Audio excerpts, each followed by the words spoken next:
तो last class में हम बात कर रहे थे प्रिंसिपल ऑफ ब्रीदिंग की, और हमने पढ़ा था मैकेनिज्म ऑफ ब्रीदिंग भी, जिसके अंदर हमने देखा था कि हाँ, और स्पायरोमेट्री भी पढ़ लिया था ना। तो आज हम बात करेंगे एक्सचेंज ऑफ गैसेस की। देखो, लंग्स के अंदर जो हवा के छोटे छोटे सैक्स होते हैं, इनको हम बोलते हैं एल्वियोलाई। ठीक है। और करीब 300 मिलियन एल्वियोलाई हमारे दोनों लंग्स के अंदर प्रेजेंट होते हैं। 300 मिलियन, 30 करोड़। और इनका जो इंटरनल सरफेस एरिया है, जिसके अक्रॉस गैसेस का एक्सचेंज होता है, वो होता है लगभग 100 मीटर स्क्वायर, रफली the size of a tennis court. तो एक एल्वियोलाई कैसा दिखता है, इसको समझने के लिए हम यहाँ पे देखते हैं और एक स्कीमेटिक डायग्राम बनाते हैं एक एल्वियोलाई का, कि एक एल्वियोलाई एक्चुअली दिखता कैसा है, जिसके अंदर एक्सचेंज ऑफ गैसेस होता है। तो इसमें ना, जो एक एल्वियोलाई है, इसकी जो वॉल है, इसमें दो लेयर्स होते हैं।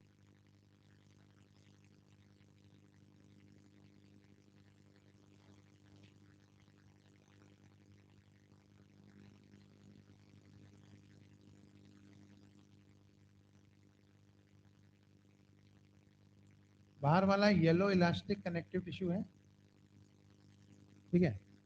और अंदर वाली जो लेयर होती है, वो सिंपल स्क्वामस एपिथेलियम की होती है, फ्लैट सेल्स, जिन्हें हम न्यूमोसाइट्स भी कहते हैं। न्यूमो मतलब क्या होता है? न्यूमो, PNEUMO, न्यूमो मतलब क्या होता है? हेलो, तो बिल्कुल ग्रीक लैटिन बिल्कुल ब्लैंक है क्या? एयर, न्यूमेटिक बोन्स जिनमें हवा भरी हुई है, निमोनिया हवा से होता है। समझ में आ रही है? न्यूमो। तो इन सेल्स को हम क्या बोलते हैं? न्यूमोसाइट्स। न्यूमेटिक बोन सुना है? जिनमें एयर बर्ड्स में होती ना। निमोनिया सुना कभी? निमोनिया कभी जिंदगी में सोचा नहीं निमोनिया को निमोनिया क्यों कहते हैं? हाँ।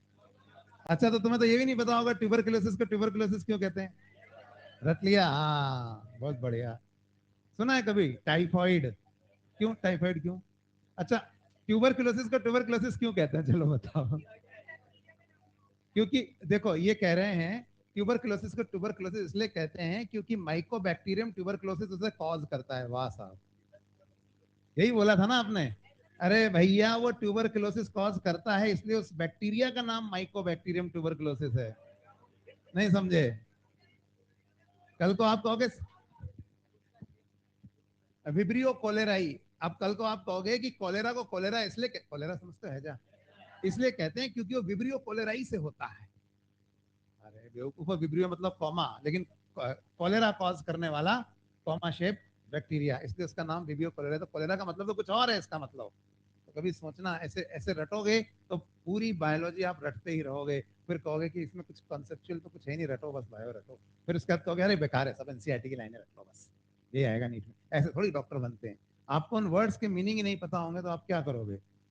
उस दिन हम कई बार मैं इस तरह की बातें कर चुका हूँ। पहले भी तो मैंने आपको पूछा था, ऐसे बैठे हुए थे क्लास में, जिनको एपिनेफ्रिन को एपिनेफ्रिन क्यों कहते हैं, नहीं पता।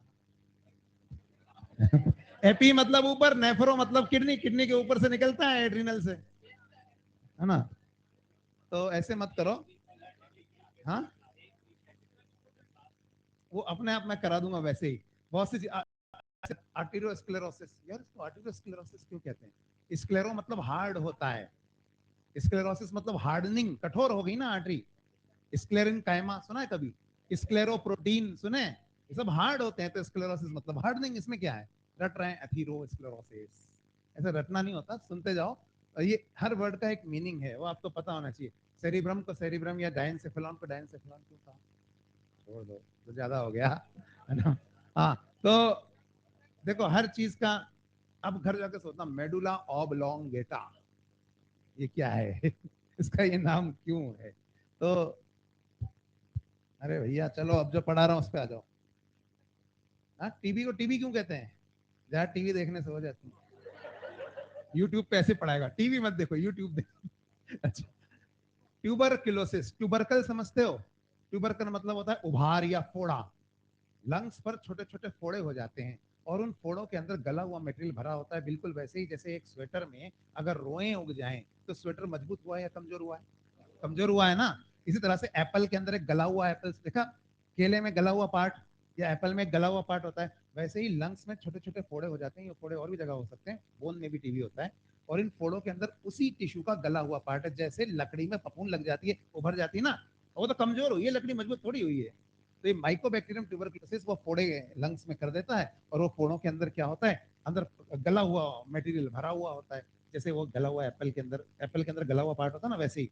तो वो उससे क्या हो रहा है, लंग्स कमजोर हो गए, ब्रीदिंग की खराब हो गए, और उसमें जो गला हुआ मटेरियल है फिर वो एल्वेलाई में जा रहा है। इसलिए इसको बोलते हैं ट्यूबरकुलोसिस, क्षय रोग। हिंदी में सुना कभी क्षय रोग? क्षय मतलब गलन, गलना, फेफड़े गल रहे हैं जैसे ट्यूबरकुलोसिस, और ट्यूबरकल बन रहे हैं, पूरे फोड़े ही फोड़े हो रहे हैं। तो ऐसे रटोगे तो नहीं चलेगा भैया। न्यूमो मतलब एयर, एयर सेल्स, क्योंकि इनके अक्रॉस गैसेस का डिफ्यूजन होगा। ठीक है, तो जैसे मैं बात कर रहा था, ये दो लेयर्स हैं, ठीक। अब यहाँ अंदर क्या भरा हुआ है, यहाँ अंदर भरी हुई है एयर, और ये जो दीवारें हैं इनसे क्या गुजर रहा है? नहीं, वो तो कनेक्ट, इनसे गुजर रहा है ब्लड।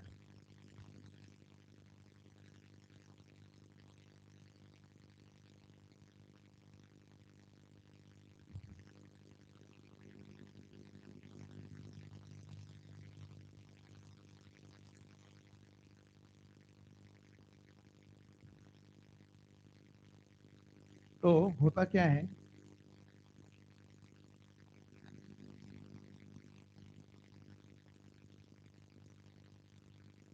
जैसे यहाँ पे ना, इसी दीवार से नहीं गुजर रहा है, इधर इधर इधर सभी दीवारों से ब्लड गुजर रहा है। मैंने एक तरफ बना दिया है इसको।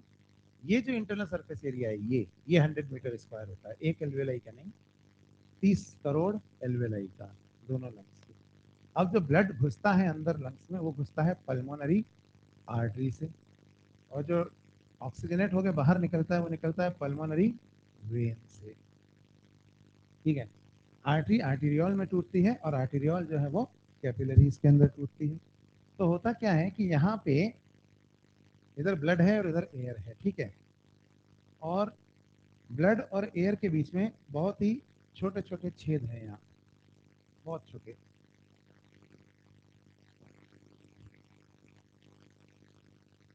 इन छेदों से ना तो कोई सॉलिड चीज और ना ही कोई लिक्विड चीज आ जा सकती है, सिर्फ गैसेस ही डिफ्यूज हो सकती हैं। इन्हें कहा जाता है पोर्स ऑफ कुन। तो इनके,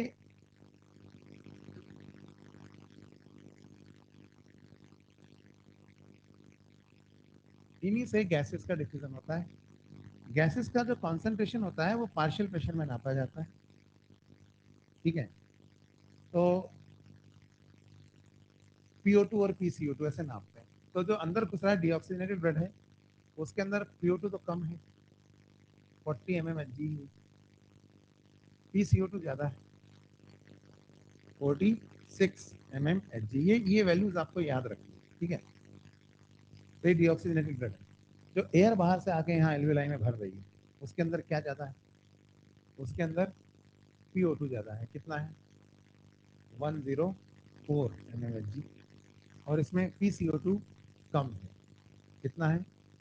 40 mmHg। ठीक है, तो गैसेस में जो काइनेटिक एनर्जी है उससे वो अपने आप बिना किसी एक्सटर्नल एनर्जी के अपने हायर कॉन्सेंट्रेशन से अपने लोअर कॉन्सेंट्रेशन डिफ्यूज होती है, इस तरह से। O2 जो है 104 है, अंदर 40 है ना, तो ये बाहर अंदर इधर से इधर जा रही है, और कार्बन डाइऑक्साइड इधर से बाहर आ रही है, जब तक कि अंदर जो PO2 है वो इंक्रीज होकर 95 से 104 mmHg ना हो जाए, और जो PCO2 है वो गिर कर 40 mmHg ना रह जाए। तो इस तरह से यहाँ पर गैसेस का एक्सचेंज होता है। ठीक है, तो ये इस तरह से गैसेस का एक्सचेंज हो रहा है। अब यहाँ पे एक सवाल आप पूछ सकते हैं, तो जो एयर फाउल बाहर निकल रही है ना, उसमें PO2 गिर गया है, 40 या 50 रह गया और PCO2 बढ़ गया है, ये बाहर निकाल देते, दूसरी हवा अंदर आ जाती है। कि सर जैसे है ना, यहाँ पे 40 था, यहाँ 104 था, तो ये बाहर निकल रहा है, ऐसा 104 कैसे हो गया? नहीं आया सवाल समझ में? मैं समझाता हूँ। जैसे ये एक बीकर है, इसमें एक सेमी परमेबल मेम्ब्रेन है, इसके तरफ दोनों तरफ ग्लूकोज का सोल्यूशन है। इधर है 40% ग्लूकोज का सोल्यूशन और इधर है 20% ग्लूकोज का सोल्यूशन।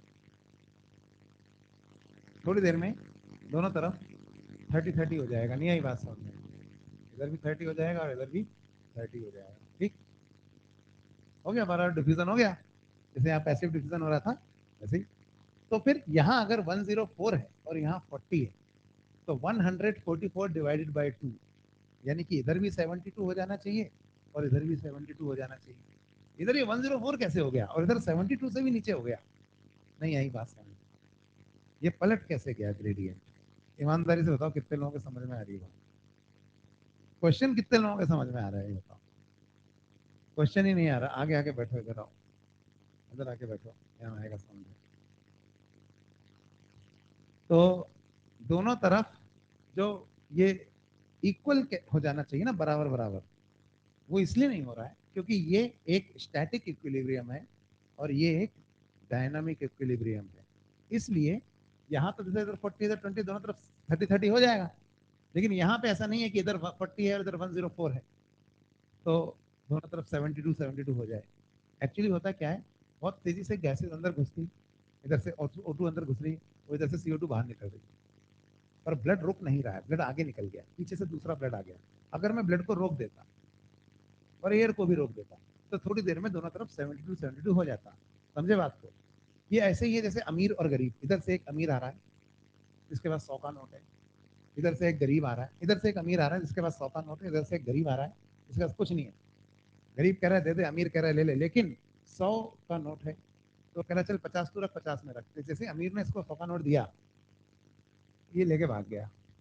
मतलब गरीब जैसे ही अमीर हुआ वो भाग गया, और अमीर जैसे ही गरीब हुआ उसे निकाल के बाहर फेंक दिया, दूसरा अमीर अंदर डाल दिया, इधर से दूसरा गरीब आ गया, तो फिर वही चीज रिपीट हुई। समझ में आई बात? तो हो क्या रहा है कि अमीरी से गरीबी का ग्रेडियंट यूं बना हुआ है और CO2 के लिए यूं बना हुआ है। तो अगर रोक देते तो वो इक्वल रहता। इसलिए इसलिए पता है, स्लो एंड डीप ब्रीदिंग से रैपिड शैलो ब्रीदिंग ज्यादा इफेक्टिव होती है। कहने का मतलब, आप कहोगे सर जैसे है ना, मैं 1 मिनट में एक ही बार सांस लूंगा, लेकिन अपने लंग्स को पूरा भर लूंगा अंदर, फेफड़ों को, ताकि अच्छे से ऑक्सीजनेशन हो जाए। 3 ही बार लास्ट, मतलब 20 सेकंड्स में एक बार, 1 मिनट में 3 बार नहीं होगा। इसकी जगह अगर आप 1 मिनट में 25 बार लोगे, लेकिन हल्का हल्का लोगे, उखड़ी उखड़ी लेकिन तेज सांसें, जल्दी जल्दी बदलोगे हवा को, तो ऑक्सीजनेशन ज्यादा अच्छा होगा। फ्रीक्वेंसी का इफेक्ट एम्पलीट्यूड पे डोमिनेट करता है। जैसे यहाँ कहीं छत डल रही है, तो यहाँ बहुत सारा मसाला पड़ा है, तो सब लोग तगारी में मसाला भरें और लेकर जाएं और वहां गिराएं, फिर वापस आए, फिर भरें। इसकी जगह सब ना लाइन में खड़े हो जाते हैं और तगारी पास करते रहते हैं। वो पूरी भरी हो चाहे नहीं भरी हो, आगे पास कर फटाफट, क्योंकि फ्रीक्वेंसी से वर्क डन ज्यादा अच्छा होगा एज कम्पेयर टू एम्पलीट्यूड। अभी नहीं आ रहा है ना? तो इसलिए जब हम दौड़ते भागते हैं, तो हमारी नेचुरली नेचुरली हमारी रैपिड शैलो ब्रीदिंग होती है कि स्लो एंड डीप होती है? रैपिड शैलो, हम हाँफने लगते हैं। ये भी तो हो सकता था कि स्लो एंड डीप होती रहती, ज्यादा ज्यादा अंदर, लेकिन नहीं। जबकि हम रेस्ट करते हैं तो कैसी होती है? स्लो एंड डीप, क्योंकि एफिशिएंसी हमेशा रैपिड शैलो ब्रीदिंग की ज्यादा है। फ्रीक्वेंसी, इस हवा को जल्दी से चेंज करना है। अमीर जो है गरीब हो गया, ऐसे बाहर निकालो, दूसरा अमीर अंदर डालो। यहाँ टाइम मैंने तो क्या होगा कि गरीब को यहाँ रोक दिया और अमीर को यहाँ रोक दिया या कम किया, तो अमीर वापस पैसा खींच लेगा गरीब से, ला कुछ तो दे वापस 100 में से, तो गड़बड़ हो जाएगी, है ना? तो इस तरह से ये एक्सचेंज होता है और ये जो ग्रेडियंट है ये पलट जाते हैं और ब्लड का जो ऑक्सीजनेशन है वो अच्छे से हो जाता है। और जैसा मैंने आपको बताया था, एल्वेलाई पूरी तरह से तो कभी कोलैप्स नहीं होते, ऐसा क्यों होता है वही बताऊंगा। तो फिलहाल तो ये आपको समझ में आया। तो यहाँ पे देखिए, ये जो न्यूमोसाइट्स हैं, इसमें से कुछ न्यूमोसाइट्स डिफरेंट होते हैं, उन्हें कहा जाता है टाइप 2 न्यूमोसाइट्स। और ये जो टाइप 2 न्यूमोसाइट्स होते हैं,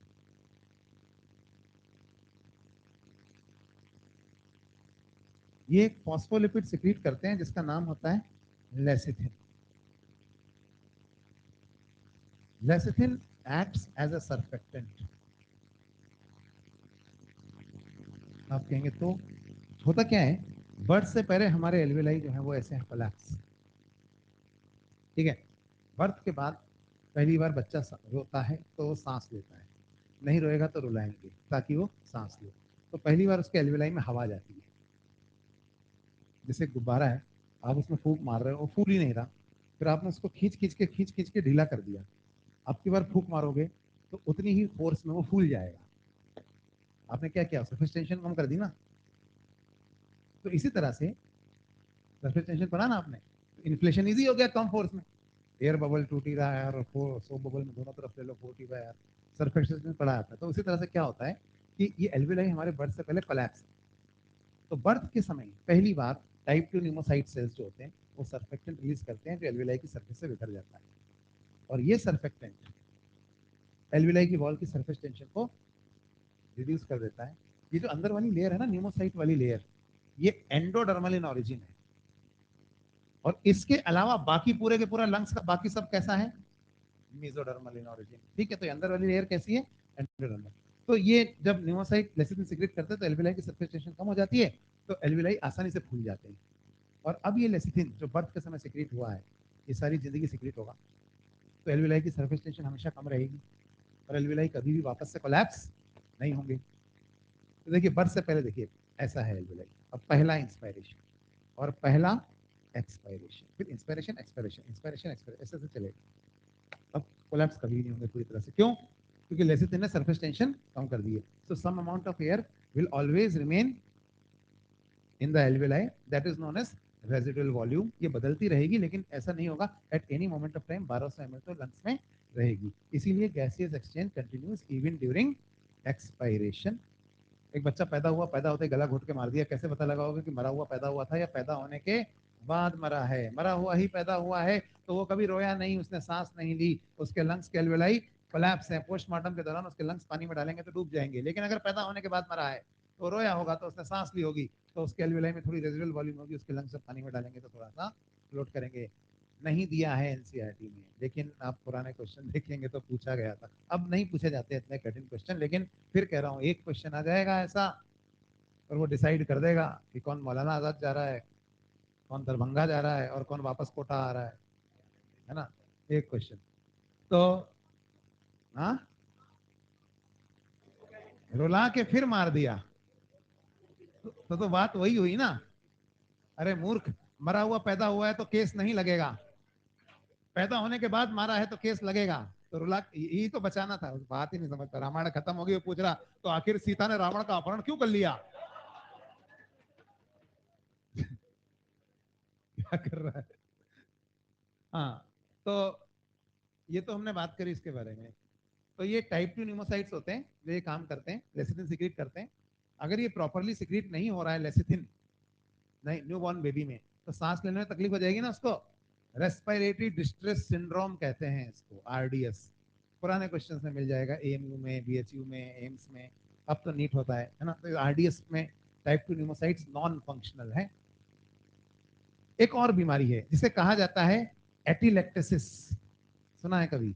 इसमें क्या होता है कि ये टाइप 2 न्यूमोसाइट डिस्ट्रॉय हो जाते हैं, क्यों, ज्यादा स्मोकिंग से या पॉल्यूशन एयर से। तो इससे क्या होगा कि कुछ एल्विलाई ऐसे कोलैप्स रहेंगे, समझ में आई बात। तो उन एल्विलाइयों की दीवारों से जो ब्लड गुजरेगा वो ऑक्सीजनेट नहीं होगा, तो लंग्स की एफिशिएंसी कम हो जाएगी। ये बात समझ में आई। एक और बीमारी है जिसे कहा जाता है एम्फाइसीमा। अब एम्फाइसीमा में क्या होता है वो भी मैं बता देता हूँ। तीन में से एक अक्सर पूछी जाती है, ये तीनों में से कोई एक नीट में पूछी जाएगी। तो एम्फाइसीमा को समझाने के लिए मैं यहाँ पे फिर से एक बार एल्वेलाई बना रहा हूँ, और इस बार समझाने के लिए मैं बड़े लेवल पे एल्वेलाई ले रहा हूँ।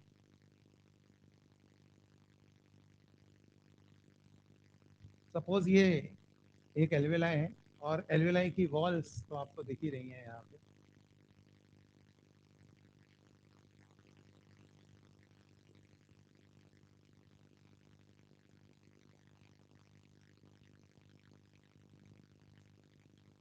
यहाँ पे अंदर हवा भरी हुई है,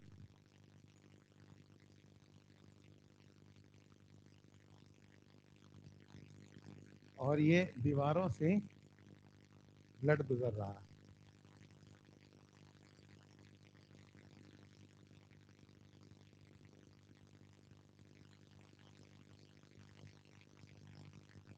तो इंटरनल सरफेस एरिया जिसके अक्रॉस गैसेस का डिफ्यूजन होता है, वो देखिए आप, ये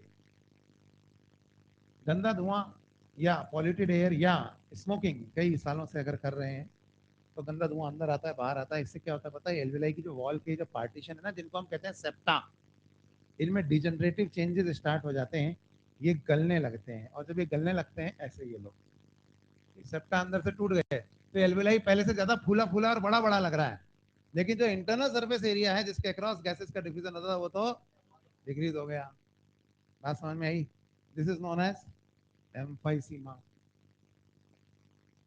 तो इंटरनल सरफेस एरिया जिसके अक्रॉस गैसेस का डिफ्यूजन होता है वो डिक्रीज हो गया, ये कहलाता है एम्फाइसीमा। ठीक, इनका कोई इलाज थोड़ी है, बचाव ही उपचार है इसका। इसमें तो बस ऑक्सीजन थेरेपी देनी पड़ेगी आपको, ज्यादा ऑक्सीजन प्रेशर पे इनहेल कराओ। क्वेश्चन क्या आएगा?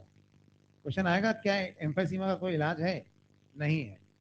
लेकिन क्वेश्चन आएगा इलाज क्या है, और ये लिख के दे रहा हूँ यहाँ पे, इस बार आएगा, इस बार आएगा, है ना। और वो क्वेश्चन ये है, हमारे शरीर में ये जो एल्वेलाई गलने लगते हैं ना, एल्वेलाई की दीवार अंदर से गलने लगती है, ये इसलिए गलने लगती है क्योंकि हमारे अंदर गंदा धुआं जब अंदर जाता है तो उसकी वजह से यहाँ ट्रिप्सिन रिलीज होता है, जिसकी वजह से एल्वेलाई की वॉल अंदर गलने लगती है और एल्वेलाई कमजोर हो जाते हैं, वीक हो जाते हैं। तो हमारे शरीर में एक जीन है, अल्फा 1 एंटी ट्रिप्सिन बनाने वाला जीन। तो ये जो अल्फा 1 एंटी ट्रिप्सिन बनाने वाला जीन है, ये हमारे शरीर में, सुन लो पहले, थ्योरी तो समझ लो, आंसर रखने से क्या है ना। तो अल्फा 1 एंटी ट्रिप्सिन बनाने वाला जो जीन है ना, ये जीन रोकता है एल्विलाई की दीवारों को अंदर से गलने से। पर दिक्कत ये है कि ये जीन जो है ना, उतना अच्छे से एक्सप्रेस नहीं होता हमारे अंदर, है तो हमारा ही जीन, तो उतना अल्फा 1 एंटीट्रिप्सिन नहीं बनता जितना बनना चाहिए था। तो अपन क्या करेंगे, इंसान का ही अल्फा 1 एंटीट्रिप्सिन बनाने वाला जीन निकाल के मान लो अपन ने घोड़े में डाल दिया। घोड़े में माहौल ज्यादा अच्छा है इस जीन के एक्सप्रेशन के लिए, वहां पर रॉ मटेरियल भी ज्यादा है और ये जीन ज्यादा बनेगा, तो हमने ट्रांसजेनिक घोड़ा बना दी। अब उसके अंदर अल्फा 1 एंटीट्रिप्सिन बन रहा है, उसके सीरम से उसको कलेक्ट कर रहे हैं, आइसोलेट कर रहे हैं। ये बायोटेक्नोलॉजी में पढ़ोगे आप, है ना। Purification and isolation is not down stream processing. एक और क्वेश्चन 24 में बात करेंगे हम, डाउन स्ट्रीम प्रोसेसिंग। तो यहाँ पे अल्फा 1 एंटीट्रिप्सिन के बारे में बात कर रहे थे, तो इसका, इसको अगर हम बना लें, है ना, और इसका इंजेक्शन लगाएं तो एम्फीसीमा का इलाज संभव है। तो इस तरह से जब जानवरों के अंदर ऐसे बायोमोलिक्यूल्स या ऐसी दवाइयां बनाई जाएं जो इंसान के काम की हैं, ट्रांसजेनिक एनिमल्स के अंदर, तो इसे कहा जाता है मॉलिक्यूलर फार्मिंग, फार्मेसी वाला फार्मिंग। समझ में आई बात? What is production of biomolecules in transgenic animals. तो चलो वापस आते हैं, ये तो एम्फीसीमा हो गया, हम जो पढ़ रहे थे उस पर ब्रीदिंग पे बात कर रहे थे। तो हमने देखा कि किस तरह से ये फूलते बिचकते रहते हैं एल्वेलाई, और किस तरह से होता है। अब एक बात हुआ, इधर ब्लड है और इधर एयर है, ठीक है, तो इधर ब्लड है इधर एयर है, ब्लड और एयर के बीच में कितने बैरियर हैं, अगर हम ये देखना चाहें तो मैं इस छोटे से एरिया को जूम करता हूं। ठीक, इस एरिया को जूम करके देखते हैं कि ब्लड और एयर के बीच में कितने बैरियर हैं।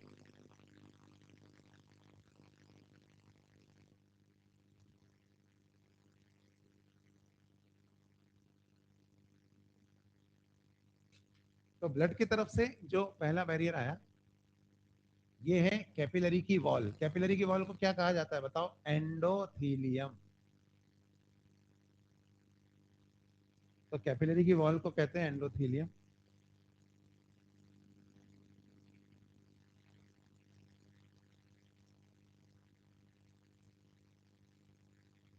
एयर की तरफ से जो पहला बैरियर है वो ये सिंपल स्क्वामस एपिथेलियम है, न्यूमोसाइट वाली।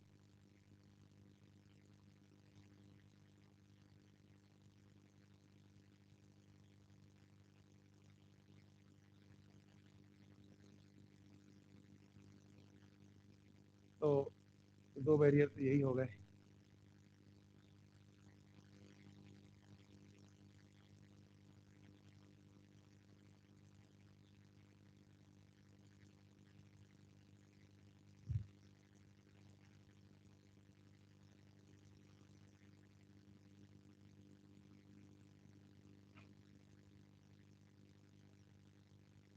इनके ऊपर दोनों तरफ, इधर भी और इधर भी, ये है बेसमेंट मेम्ब्रेन्स,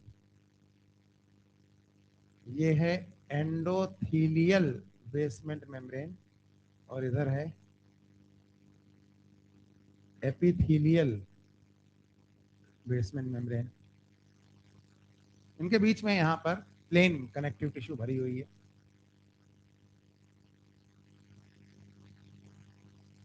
इसे हम इंटरस्टिशियल स्पेस कहते हैं।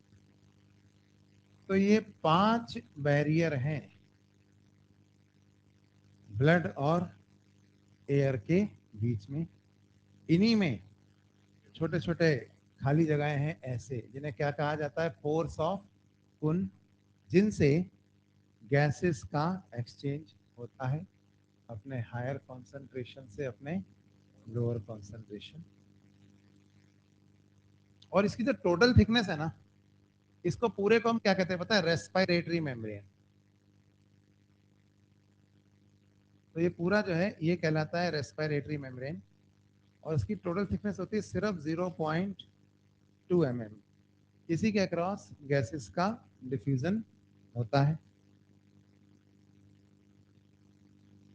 तो बेसमेंट मेम्ब्रेन तो ए सेलुलर है, इंटरस्टिशियल स्पेस में प्लेन टिश्यू है। तो इधर एक एंडोथीलियम और इधर एक एपिथीलियम, इससे सेपरेट होता है ब्लड और एयर के बीच में, और यहाँ से गैसेस का एक्सचेंज हो रहा है अपने हायर कॉन्सेंट्रेशन से अपने लोअर कॉन्सेंट्रेशन। एक चीज समझेंगे, diffusing capacity. What is diffusing capacity? Let us understand. इधर PO2 कितना है? PO2 है इधर 104, इधर कितना है 40। तो व्हाट इज द डिफरेंस? 64। 64 हो गया ना डिफरेंस। इधर PO2 कितना है 46, इधर कितना है 40, तो difference is 6।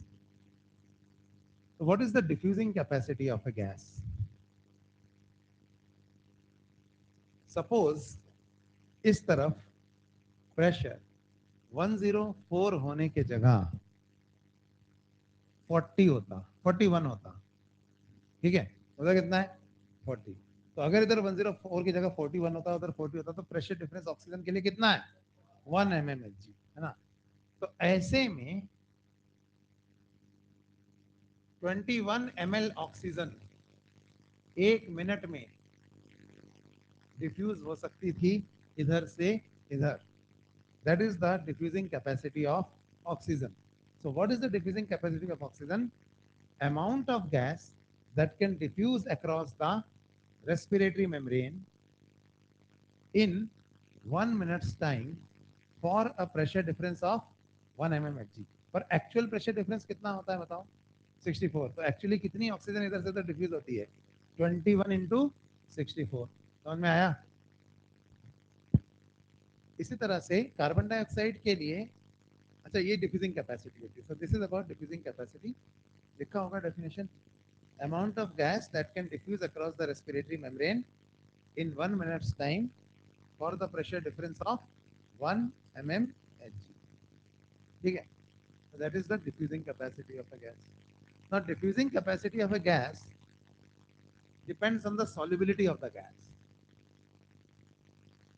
The more is a gas soluble, the more is a gas soluble in water, the higher is its diffusing capacity, ठीक है। तो O2 और CO2 में कौन ज्यादा सॉल्युबल होता है वाटर में? हाँ, CO2 ज्यादा सॉल्युबल है, तो डिफ्यूजिंग कैपेसिटी CO2 की ज्यादा है। कितनी ज्यादा है? 20 टाइम्स, यानी कितनी हो गई 420 ml पर मिनट पर mmHg। जो गैस जितनी ज्यादा सॉल्युबल होगी उसकी डिफ्यूजिंग कैपेसिटी उतनी ही ज्यादा होगी। अब diffusing capacity of nitrogen at 1 atmosphere, हम लोग कितने एटमॉस्फेयर पे रहते हैं? 1 पे रहते हैं ना। तो डिफ्यूजिंग कैपेसिटी ऑफ नाइट्रोजन जो है वो बहुत पुअर है, वेरी पुअर। तो इसका मतलब क्यों पुअर है पता है आपको? क्योंकि at 1 atmosphere the solubility of nitrogen in water या प्लाज्मा इज वेरी पुअर।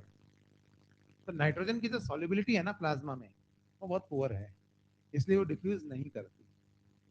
हालांकि जो एयर हम इनहेल करते हैं उसमें 70% से भी ज्यादा नाइट्रोजन होती है, लेकिन इसके बावजूद जो हवा हम इनहेल कर रहे हैं, आप देखेंगे कि इनहेल्ड एयर और एक्सहेल्ड एयर, देखो वहां पे लिखे हुए पार्शियल प्रेशर्स, है ना। तो इनहेल्ड एयर और एक्सहेल्ड एयर में आप देखिए, इनहेल्ड एयर में करीब 19% ही ऑक्सीजन है। कितना देखिए, 19 पॉइंट कितना दिया है? हाँ, हाँ, पढ़ के नहीं है, हाँ। जबकि एक्सहेल्ड में कितनी है देखो, 15 पॉइंट, यानी कम से कम लगभग 4% ऑक्सीजन कम हो गई। कैसे कम हो गई? इनहेल तो हुई, एक्सहेल क्यों नहीं हुई बताओ? ब्लड में चली गई। कार्बन डाइऑक्साइड देखो, इनहेल्ड में तो बहुत कम है, 0 और एक्सहेल्ड में देखो 3.6। तो 3.56 कहां से आ गई? एक्सहेल्ड एयर में जो एक्सहेल है, ब्लड से आ गई, है ना। लेकिन नाइट्रोजन जो है वो जितनी अंदर जाती है उतनी बाहर आती है, यानी उसका कोई एक्सचेंज नहीं हुआ। तो एक्सचेंज क्यों नहीं हुआ बताओ नाइट्रोजन का यहाँ? क्योंकि नाइट्रोजन की डिफ्यूजिंग कैपेसिटी बहुत पुअर है। और वो क्यों पुअर पुअर है? क्योंकि उसकी सॉल्युबिलिटी बहुत पुअर है। तो इसलिए जो एयर हम इनहेल करते हैं, ऑल दो उसमें सबसे ज्यादा 70% तो नाइट्रोजन होती है, लेकिन नाइट्रोजन का एक्सचेंज नहीं होता। वो जैसे घुसती है वैसे ही निकल जाती है, और उसका कोई एक्सचेंज नहीं होता। जब हम डीप सी में जाते हैं ना, एक चीज और बताता हूँ, केमिस्ट्री का है वैसे तो, फिजिकल केमिस्ट्री का। जैसे ये अपना सी लेवल है, समुद्र है, यहाँ पर एक गोताखोर खड़ा है ना। ये समुद्र है, सी, वाटर। आपको पता है समुद्र में प्रेशर इंक्रीज होता चला जाएगा जैसे जैसे नीचे जाओगे। 33 फीट का वाटर कॉलम एक एटमॉस्फेयर प्रेशर लगाता है, ये पता है नहीं पता आपको? यानी इसका मतलब जो आदमी यहाँ खड़ा है जमीन पे, इस पे कितना प्रेशर लग रहा है? हाँ। और जो 33 फीट गहरे पानी में खड़ा है उस पे 2 एटमॉस्फेयर, 66 फीट गहरे पानी में 3, 99 फीट पे 4। For every 33 feet water column हमारा प्रेशर 1 एटमॉस्फेयर बढ़ जाता है। अभी कोई अगर 1000 फीट गहरे पानी में है, तो आप उस पर कितना प्रेशर लग रहा है, ये बात समझ में आई आपको? काफी ज्यादा प्रेशर लग रहा है। बॉयल्स लॉ पढ़ा है, हेनरीज लॉ पढ़ा है, pressure increases solubility also increases. तो होता क्या है कि ये गोताखोर सिलेंडर लेके जा रहा है नीचे 1000 फीट गहरे में, उस सिलेंडर में क्या भरा होता है? एयर। एयर, ऑक्सीजन थोड़ी, प्योर ऑक्सीजन ब्रीथ करेगा मर जाएगा, बताया था उस दिन मैंने। एयर होती है जो ब्रीथ कर रहा था जिंदगी भर। तो एयर में तो 70% क्या होती है बोलो? नाइट्रोजन, है ना। तो अब ये इसको जो गहरे समुद्र में लेके गया ना, 1000 फीट गहरे में पहुंच गया है, इतने हाई प्रेशर पे nitrogen becomes soluble in water and it has its diffusing capacity। तो नाइट्रोजन में फिर से डिफ्यूजिंग कैपेसिटी आ जाती है। तो ऐसे में क्या होता है, नाइट्रोजन डिफ्यूज होने लगती है एल्विलाई के अंदर, और हमारे ब्लड में डिसॉल्व होने लगती है। जो हमारी ब्लड वेसल्स है ना, उनके अंदर नाइट्रोजन डिसॉल्व हो जाती है ब्लड में। तो डिसॉल्व हो रही है तो कोई दिक्कत थोड़ी है। अभी तो ये कंप्रेस्ड है, दिक्कत तब आएगी जब ये डिकम्प्रेस होगा, यानी वापस ऊपर आएगा। जब ये वापस ऊपर आएगा तो प्रेशर विल डिक्रीज, और प्रेशर डिक्रीज होगा तो नाइट्रोजन जो है वो एक्सपैंड होगी ना गैसेस, तो नाइट्रोजन के बबल्स बनने लगते हैं, इंसॉल्युबल हो जाएगी ना फिर से ये। तो क्योंकि ये फिर से इंसॉल्युबल होगी तो इसके बबल्स बनेंगे, और कोई बिग बबल ऐसे फंस गया अगर किसी वेसल में, वो तो ब्लड के फ्लो को रोक देगा। सुना नहीं सुना? इसे कहा जाता है डिकम्प्रेशन सिकनेस।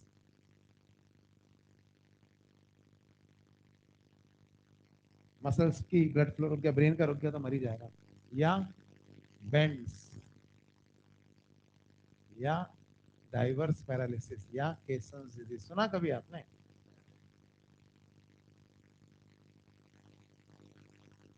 कभी आपने कोई बॉन्ड मूवी देखी है जिसमें जेम्स बॉन्ड सबमरीन में गया नीचे, और बाद में बहुत गहरे में है वो मरीन, सबमरीन, उसके बाद उसमें ब्लास्ट होने वाला था, तो वो सबमरीन से निकल के बाहर आ गया और फिर ऊपर आ गया।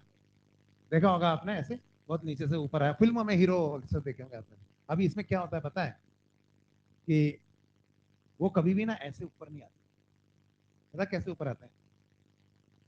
आप कहेंगे ऐसे क्यों आ रहे हैं? क्योंकि वो जब नीचे थे ना, तो एयर बहुत कंप्रेस थी ना उनके, तो उनकी जो ब्लड वेसल्स थी उनके अंदर जो गैसेस डिजोल्व थी वो कंप्रेस थी, वो एकदम से ऊपर आएंगे ना जब, तो गैसेस ऐसे एक्सपैंड होंगी ना, उसकी ब्लड कैपिलरीज रप्चर हो जाएंगी, मर जाएगा, तो धीरे धीरे ऊपर आ रहा है ऐसे। समझ में आया क्यों? और इस दौरान जब वो धीरे धीरे ऊपर आ रहा है तो बिना इंस्पायरेशन के एक्सपायरेशन कर रहा है। आपने फिल्मों में देखा, वो ऊपर आ रहा है और अपने आप बबल्स निकाल रहा है बाहर, अबे इसने इनहेल तो किया नहीं 5 मिनट से, ये एक्सहेल क्या करे जा रहा है? अभी आपने देखा नहीं फिल्मों में, बबल्स बाहर निकल, अंदर लेने का तो गुंजाइश ही नहीं है पानी के अंदर, पर वो बाहर कैसे निकालते रहते हैं बबल्स, बोला ये क्या है? कभी फील नहीं किया? फिल्में देखी होंगी छोटी क्लास में, कभी दिमाग नहीं चला ये क्या कर रहा है ये? तो वो क्या कर रहा है, जब वो ऊपर आ रहा है तो एयर एक्सपैंड हो रही है, तो वो एक्सहेल कर रहा है, बिना इंस्पायरेशन के एक्सपायरेशन कर रहा है। और जब वो बिना इंस्पायरेशन के एक्सपायरेशन करेगा तो ये एयर एक्सहेल करता रहेगा, तो उसके ब्लड में जो कार्बन डाइऑक्साइड है ना, वो भी ज्यादा एक्सहेल हो जाएगी बाहर, तो ब्लड में CO2 का लेवल बहुत ज्यादा गिर जाएगा, ये मैं आपको आगे पढ़ाऊंगा। और हमारा रेस्पिरेटरी सेंटर जो है वो CO2 के लिए ही सेंसिटिव होता है, तो ब्लड में CO2 का लेवल इतना गिर जाएगा कि उसको सांस लेने के लिए ट्रिगर ही नहीं मिलेगा, तो आराम से आप तो पानी में जाओ 30 सेकंड्स में घबरा जाते हो, ऊपर आ जाते हो, तो आराम से 2 मिनट पानी में घूम रहा है, तो ऐसा कैसे हुआ? हम तो 30 सेकंड पानी में जाते हैं तो ऊपर आने का मन करता है, लेकिन उसके हाथ पैर ढीले पड़ने लगेंगे, क्यों? क्योंकि वो सांस तो नहीं ले रहा है, क्योंकि उसका रेस्पिरेटरी सेंटर CO2 की एब्सेंस में या कमी में, सुना कभी रेस्पिरेटरी सेंटर CO2 के लिए सेंसिटिव हो, और वो उसको दिमाग ही नहीं, उसमें मतलब सोच ही नहीं रहा रेस्पिरेटरी सेंटर की यार अपने को सांस भी ले, तो सांस तो इससे उसको घबराहट तो नहीं होगी, लेकिन उसकी हालत धीरे धीरे खराब होगी। एनीवेज, यहाँ पे हम सिर्फ इतनी सी बात करनी थी, सब छोड़ दो। तो हमने देखा बेंड्स क्या होता है और एल्विलाई में गैसेस का एक्सचेंज क्या होता है और डिफ्यूजिंग कैपेसिटी क्या होती है, ये हमने यहाँ पे पढ़ा। और बताओ क्या है इसमें?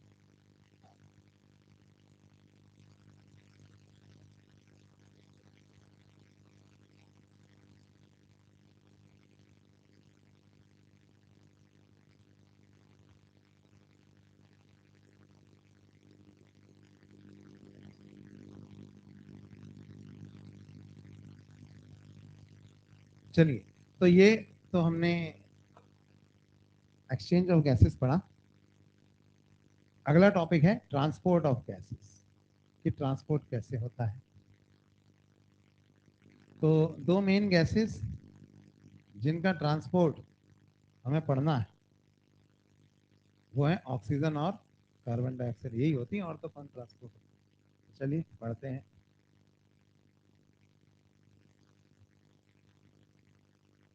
पहले बात करते हैं ट्रांसपोर्ट ऑफ ऑक्सीजन।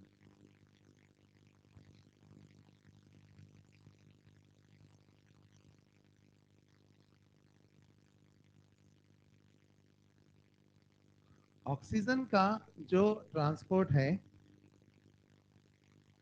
ये दो तरीके से होता है।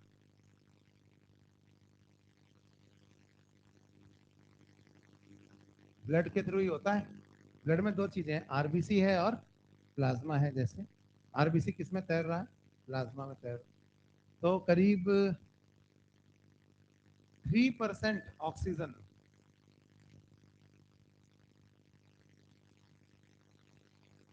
Is dissolve in plasma. तो 3% ऑक्सीजन तो प्लाज्मा में डिजॉल्व है। 97% ऑक्सीजन RBC कैरी करते हैं। कैसे कैरी करते हैं? कि RBC के अंदर हीमोग्लोबिन होता है एक डाइपेप्टाइड, इस हीमोग्लोबिन के साथ ऑक्सीजन जुड़ सकती है, क्योंकि ऑक्सीजन और हीमोग्लोबिन के बीच में एफिनिटी होती है, अट्रैक्शन या एफिनिटी, इसको हम कहते हैं O2Hb एफिनिटी। जब इस तरह से ऑक्सीजन हीमोग्लोबिन से जुड़ती है तो हीमोग्लोबिन का जो आयरन है, जो कि फेरस स्टेज में होता है, वो फेरस स्टेज में ही रहता है, फेरिक में कन्वर्ट नहीं होता। तो इसको हम बोलते हैं ऑक्सीजनेशन ऑफ हीमोग्लोबिन, ना के ऑक्सीडेशन।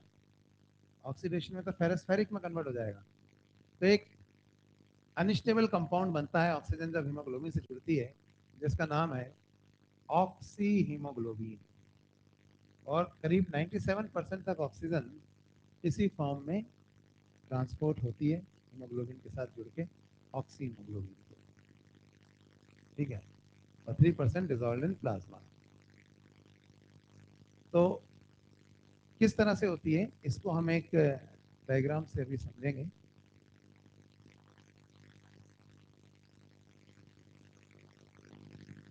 सपोज ये हमारे लंग्स है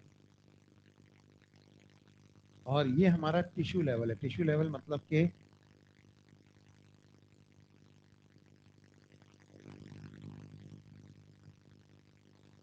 जहाँ पे ऑक्सीजन जा रही है सेल्स में,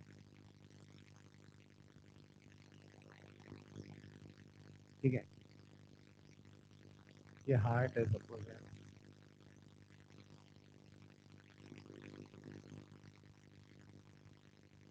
तो लंग्स से ऑक्सीजनेटेड ब्लड पल्मोनरी वेन के थ्रू बाहर आता है।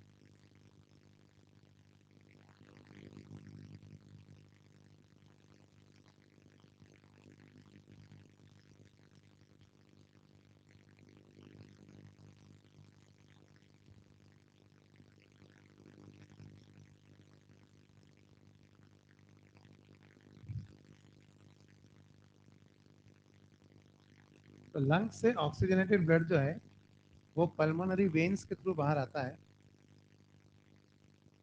पल्मोनरी वेन्स से वो हार्ट में पहुंचता है, जहां से वो सिस्टमिक आर्टरीज यानी आर्टरी जो होती है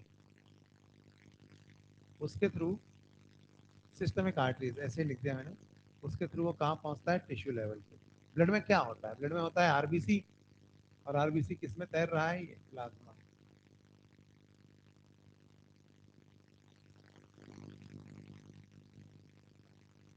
आरबीसी के अंदर है हीमोग्लोबिन, ठीक है।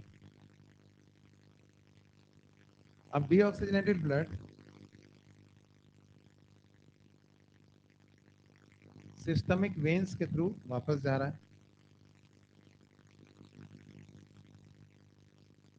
और ये फिर से हार्ट में पहुंच रहा है,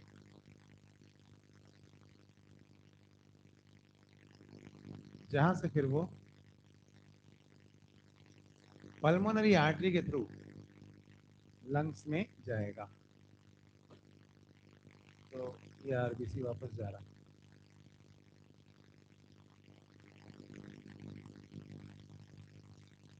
ये सीक्वेंस आपको समझ में आया, किस तरह से ब्लड घूम रहा है लंग्स से हार्ट के थ्रू टिश्यू लेवल पे वापस, फिर वहां से टिश्यू लेवल से वापस लंग्स में, है ना, हार्ट के थ्रू वापस लंग्स। तो जो ऑक्सीजनेटेड ब्लड बाहर आ रहा है इसका पार्शियल प्रेशर कितना है, मैंने आपको बताया था PO2 95 से 104 mm,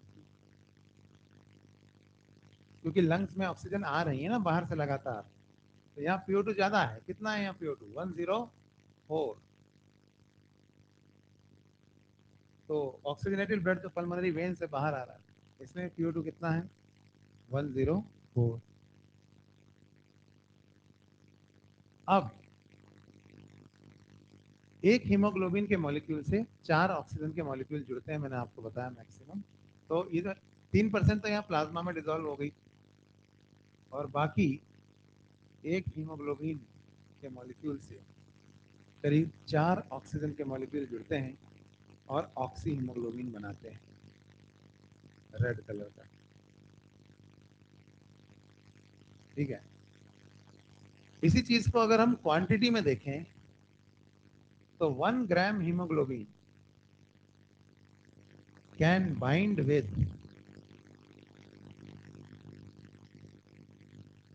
1.34 ml oxygen. 100 ml blood में कितना हीमोग्लोबिन होता है जनरली, 100 ml ब्लड कैरीज कितना, 15 के आसपास, है ना, लगभग 15 ग्राम हीमोग्लोबिन। तो अगर मैं आपसे पूछूं कि 100 ml ब्लड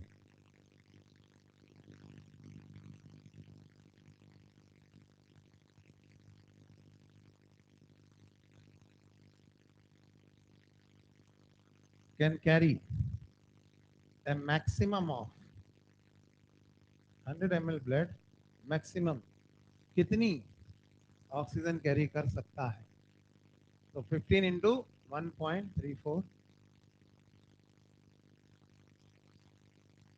कितना हुआ 20 ml, ठीक है। तो इस इज द मैक्सिमम ऑक्सीजन जो 100 ml ब्लड कैरी कर सकता है। तो कौन सा वाला ब्लड कर रहा होगा, इधर वाला कि उधर वाला? इधर वाला कर रहा होगा, है ना। तो अगर मैं आपसे पूछूं what is the O2 concentration of oxygenated blood, तो आपका आंसर होगा 20 ml पर DL। ये बात समझ में आई? तो ऑक्सीजन कॉन्सेंट्रेशन इस तरफ है 20 ml पर DL। During one circuit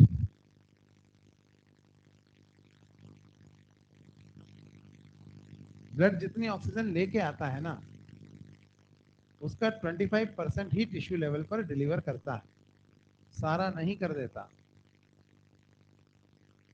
so during one circuit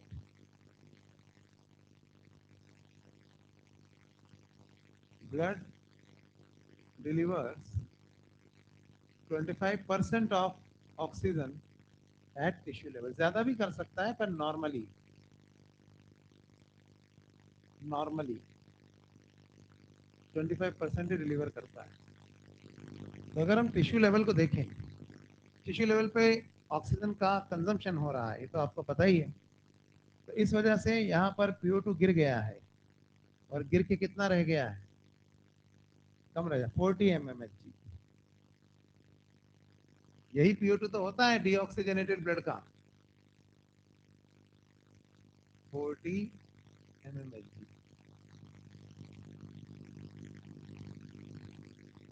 तो यहाँ पर करीब 25% ऑक्सीजन टूटती है। नॉर्मली मैंने आपको क्या बताया, 25% ऑक्सीजन डिलीवर होती है। तो O2 डिलीवरी के बारे में अगर हम बात करें कि यहाँ कितनी ऑक्सीजन डिलीवर हो रही है,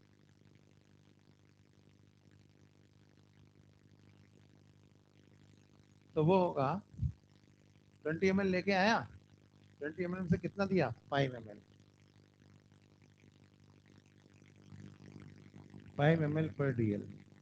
यानी कि जो डीऑक्सीजनेटेड ब्लड वापस जा रहा है, अगर मैं आपसे पूछूं कि जो डीऑक्सीजनेटेड ब्लड वापस जा रहा है उसके अंदर ऑक्सीजन कॉन्सेंट्रेशन क्या है, 20 में से 5 गया तो कितना बचा 15 ml पर DL। इसका मतलब डीऑक्सीजनेटेड ब्लड में ऐसा नहीं है कि ऑक्सीजन नहीं होती है, होती है, 25% कम होती है जनरली। किससे? ऑक्सीजनेटेड ब्लड से। तो ये है O2 कॉन्सेंट्रेशन इस तरफ 15 ml पर DL। यहाँ तक बात समझ में आई? तो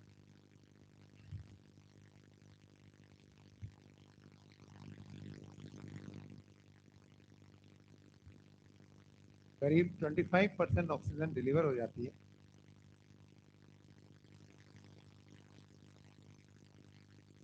एक और टर्म मैं यहाँ पे समझाना चाहूंगा, which is called as percentage saturation of haemoglobin with oxygen. कि हीमोग्लोबिन ऑक्सीजन से मैक्सिमम कितने परसेंट सैचुरेट हो सकता है।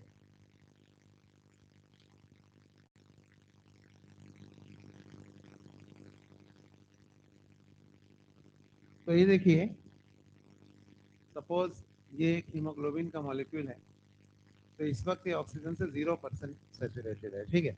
अब कितना हुआ, कितने परसेंट सेचुरेट है 25। अब कितना है 50, अब कितना है 75, और अब कितना है 100। तो हीमोग्लोबिन ऑक्सीजन से मैक्सिमम कितना परसेंट सेचुरेट हो सकता है 100% थियोरिटिकली। लेकिन प्रैक्टिकली हीमोग्लोबिन ऑक्सीजन से 97% से ज्यादा सेचुरेट नहीं हो सकता। तो मैक्सिमम सेचुरेशन इसी तरफ होगा ना, प्योर ब्लड की तरफ। प्योर और इम्प्योर मतलब होता है ऑक्सीजनेटेड और डीऑक्सीजनेटेड। फिर भले ही उसमें यूरिया कितनी भी हो, वेस्ट प्रोडक्ट कितनी भी हो, उससे कोई फर्क नहीं पड़ता। तो percentage saturation of haemoglobin with oxygen इस तरफ कितना है 97%। आप कहोगे सर ये 2 सवाल उठते हैं। पहला कि सर ये 97% सेचुरेशन है क्या, यहाँ तो 25 50 75 और 100, 97 तो आ ही नहीं सकता बीच में, 97 तो आ ही नहीं सकता बीच में। तो पहला सवाल तो ये है कि हीमोग्लोबिन ऑक्सीजन से 97% ही सेचुरेट हो सकता है, तो 97% सेचुरेशन है क्या, सवाल समझ में आया? दूसरा फिर ये है कि भाई क्यों नहीं हो सकता 97% से ज्यादा सेचुरेट। क्योंकि 3% प्लाज्मा में है, 3 हीमोग्लोबिन ऑक्सीजन से 97% से ज्यादा सैचुरेट नहीं हो रहा। क्यों? क्योंकि 3% प्लाज्मा में डिसॉल्व है। बेवकूफ मास्टर यही जवाब देते हैं कि देखो हीमोग्लोबिन ऑक्सीजन से 97% ज्यादा सैचुरेट इसलिए नहीं हो सकता कि 3% प्लाज्मा में है। ये गलत। ये भैया ये संयोग की बात है कि दोनों जगह 97 आ रहा है। किन दो जगहों पे? एक, कितना परसेंट हीमोग्लोबिन लेके जाएगा टोटल का, टोटल ऑक्सीजन का, और दूसरा हीमोग्लोबिन ऑक्सीजन से मैक्सिमम कितना सैचुरेट हो सकता है। दोनों जगह 97 आ गया। इसका मतलब ये नहीं है कि इस वजह से नहीं हो रहा है। ये तो बात अभी क्यों नहीं हो सकता 97% ज्यादा सैचुरेट, उस पर हम बात करेंगे। नहीं बताते हैं अभी क्यों नहीं हो सकता। बात समझे ना, दोनों जगह 97 आ रहा है। अभी क्या होता है कि 97% सैचुरेशन है क्या, ये तो बताया ही नहीं मैंने। इमेजिन करो कि एक ही मॉलिक्यूल थोड़ी बाहर आ रहा है। इमेजिन करो 1 मिली सेकेंड या 1 माइक्रो सेकेंड में 25 हीमोग्लोबिन के मॉलिक्यूल लंग्स से बाहर आ रहे हैं। 25, तो कितने ऑक्सीजन मॉलिक्यूल लेके आएंगे? 25 × 4 100 लेके आएंगे ना। तो भाई 24 मॉलिक्यूल्स तो ऐसे आ रहे हैं बाहर, और 25th मॉलिक्यूल जो है ना, जो बाहर आ रहा है, वो पता है कैसा है? वो ऐसा है बस। तो अगर 24 × 4 कितना हुआ?